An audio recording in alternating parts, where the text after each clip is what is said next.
Hey guys, what's up? So kakatapos nga lang po ng game number 5 sa pagitan ng Barangay Ginebra at saka ng Rain or Shine Elasto Painters, kung saan ay nagwagi nga po ang ating pong Barangay Ginebra sa score na 111-104. So actually low scoring ball game po ito at kaya lang po yan ay umabot pa ng 100 kasi nga po ay kumbaga trash basket na lang talaga yan, and naglaro na nga po yung mga second unit na ng magkabilang team.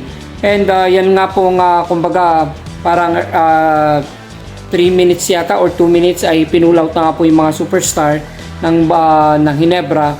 And yan, at nagbida nga po dito RJ Abarientos. So matapos pong kumbaga na-depensahan siya ng game number 4 kasi nalimitahan lamang siya sa 8 points, ay nag-erupted naman siya ng 31 points, 4 rebounds, 8 assists, 2 steals. So ano pang hanapin mo kay RJ Abarientos? Meron pa siyang buzzer beating 4-point shot at nakita nyo ba yung step back jumper niya na parang mala Michael Jordan pero walang ang hawi, kumbaga malinis sa malinis. So sobrang ganda ng nilalaro ni RJ Barrientos. Though nag-struggle siya ng a little bit sa third quarter dahil nga sa siguro nadidepensahan din, pero nung talagang kinailangan ng puntos si RJ Barrientos talaga unstoppable. Mapadrive, kahit sino-sino na bumabantay sa kanya. At talaga nakakabilib to si RJ Abarientos. And of course, yung scoring naman ni Justin Brownlee, 32 points. Yan, at 6 rebounds, 6 assists. Samahan mo pa ng steals, 3 steals, 2 blocks. At all around din ang laro ni Justin Brownlee. Si Scottie Thompson medyo hindi nagparamdam ng maayos. 9 points kasi nga foul trouble.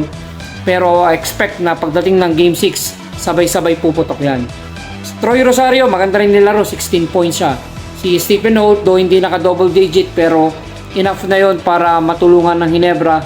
And kudos also dun sa bench ng Ginebra, kay Ralph Koo, Garth Pinto, and of course, diyan kay